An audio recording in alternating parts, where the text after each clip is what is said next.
Oi, gente. Hoje é dia de um dos meus quadros prediletos, vai interessar a 7 pessoas mais, em que eu indico discos, livros e filmes pouco conhecidos, pouco vistos, mas que eu acho que você deveria conhecer e que você vai gostar de conhecer. E hoje eu vou falar de um filme super interessante, que é um dos maiores documentários mais importantes sobre a cena grunge de Seattle, ali de 1991. Se você gosta desse tipo de conteúdo, inscreva-se no canal, ative o sininho para receber as notificações. Eu tenho quadros novos de segunda a sábado. E queria deixar um grande agradecimento a todo mundo que assina meu site de jornalismo cultural, andrebarcinski.com.br. Valeu demais, galera!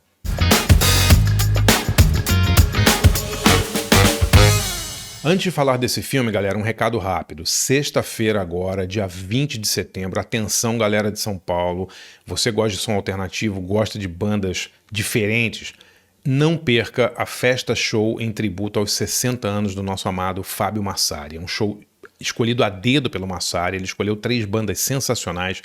Quem abre é o Devotos de Pernambuco, depois o Patife Band, ícone do pós-punk brasileiro, e encerrando simplesmente os japoneses do Acid Mother's Temple. Um show imperdível, sexta-feira, dia 20, no Fabrique, em São Paulo. Para comprar ingresso é fácil, escaneia aqui o QR Code, tem meia entrada para todo mundo. Vamos lá, galera, vai ser um show inesquecível. Bom, por falar em shows inesquecíveis, eu queria recomendar muito para vocês hoje um documentário. Tá no YouTube, legendado em português, e eu acho que se você tem algum interesse nessa cena grunge de Seattle, em como digamos, o rock alternativo foi para o mainstream no iniciozinho dos anos 90, vale muito a pena ver esse filme. Chama 1991, 1991, The Year Punk Broke. Né? Esse filme 1991, ele registra uma excursão que o Sonic Youth fez com o Nirvana na Europa, por volta ali de agosto, setembro de 1991. Por que essa turnê foi importante? Foi a última turnê do Nirvana antes da explosão do Nevermind. Na verdade, é engraçado eu falar disso, porque eu cheguei nos Estados Unidos para fazer o meu livro Barulho exatamente no dia ou na semana em que o Nevermind saiu. E essa excursão rolou coisa de 10 dias antes, né? Foi uma excursão curta, foram 10 shows em 5 países, Irlanda, Inglaterra, Alemanha, Bélgica e Holanda, mas o diretor, acho que ele chama Dave Markey, ele foi junto com o pessoal do Sonic Youth, ele era muito amigo deles, ele registrou o Nirvana num período em que é muito legal. Se você é fã do Nirvana, eu acho que esse filme é obrigatório para você. É um filme tecnicamente um pouco tosco, assim, as gravações não são das melhores, o som não é tão bom, mas é um filme punk no sentido, na acepção da palavra, né? Um filme feito com baixíssimo orçamento, com pouco equipamento, mas com acesso um acesso ilimitado às bandas.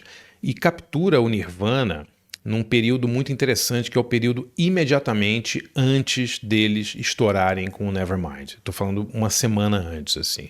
Então você percebe que é uma banda ainda pequena, que não estourou mundialmente, que não tem tantos fãs assim no mundo, tocando para plateias que ainda não conhecem muito os discos delas. Então é muito interessante a gente ver, por exemplo, o Nirvana tocando músicas que entrariam no Nevermind, e a gente percebe que a recepção da plateia não é tão efusiva assim, porque eles não conheciam o disco ainda sairia, né? É um registro muito interessante se você curte esse período dessa guinada que o rock alternativo deu exatamente nesse período, 1991.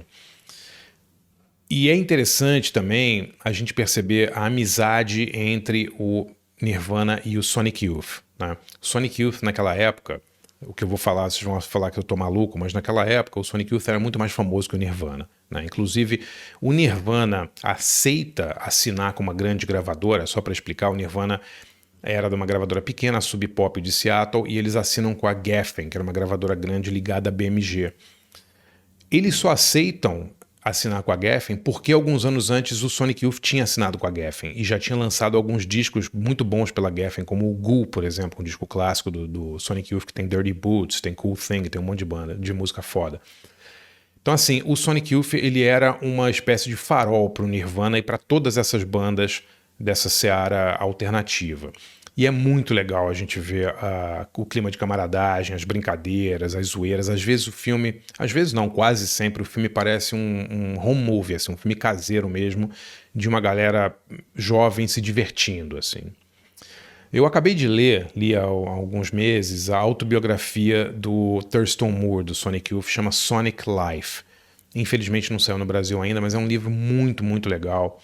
O Thurston Moore escreve super bem, ele conta a história da vida dele, desde que ele chegou em Nova York, na virada dos 70 para os 80, pegando toda aquela cena punk ainda de Nova York, de Ramones, Dead Boys, e também o começo daquela no wave, né, de James Chance, de DNA, de Lydia Lunch.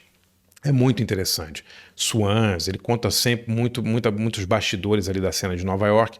E um dos capítulos mais emocionantes do livro do Thurston Moore é quando ele conta o encontro dele, o primeiro encontro dele com o pessoal do Nirvana na virada dos anos 80 para os 90 e exatamente esse período aí de 91. Né? O Thurston Moore, ele comenta, inclusive, que é um momento mais feliz da carreira dele, esse período, porque é um momento em que ele estava tocando com um monte de banda boa, um monte de amigos deles e tal. Ninguém tinha estourado comercialmente e eles ainda tocavam para uma plateia que estava super interessada no que eles estavam fazendo. Então tem uma hora na autobiografia dele que ele comenta esse filme, 1991, e ele fala algo do tipo: nós nunca fomos tão felizes, né? Foi um momento curto, um momento breve, mas para mim, isso é o Thurston Moore falando, foi o grande momento da minha carreira e o momento em que eu achei que o rock alternativo realmente tinha chegado num lugar onde ele nunca tinha chegado antes, ele estava realmente, tinha uma importância muito grande. Não que não tivesse depois, mas o que acontece depois, segundo o Thurston, isso é verdade, né? Eu fui testemunha, um monte de gente da minha geração foi, é que o rock alternativo ele foi meio que cooptado, né? Pelo mainstream, né? Muitas bandas assinando com grandes gravadoras, tornaram-se bandas gigantes, bandas de estádios, e o próprio Thurston fala no livro que essa turnê do Nirvana foi a última turnê divertida que ele conseguiu fazer com o Nirvana, que depois disso o Nirvana ficou tão grande, começaram a tocar em lugares muito maiores e ele sentiu que a diversão meio que sumiu ali naquela equação e que o final, obviamente, foi muito triste com a morte do Cobain em 94 e tal, mas esse período aí do fim de 91 é sensacional. Segundo Thurston Moore, o período mais feliz da carreira dele e é um período que está registrado nesse filme 1991, The Year Punk Broke, do Dave Markey.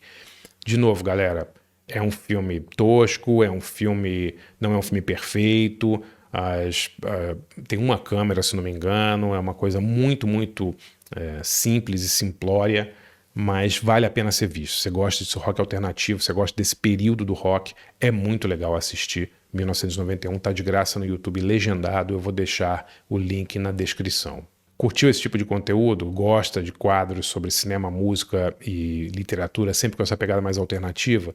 Então conheça meu site de jornalismo cultural, andrebarcinski.com.br, acho que você vai gostar bastante. Eu tenho textos novos lá de segunda, quarta e sexta, são 18 a 20 textos inéditos por mês, tem cursos, tem debates, tem workshops. Conheça, eu acho que será do seu agrado. Valeu, galera, até a próxima.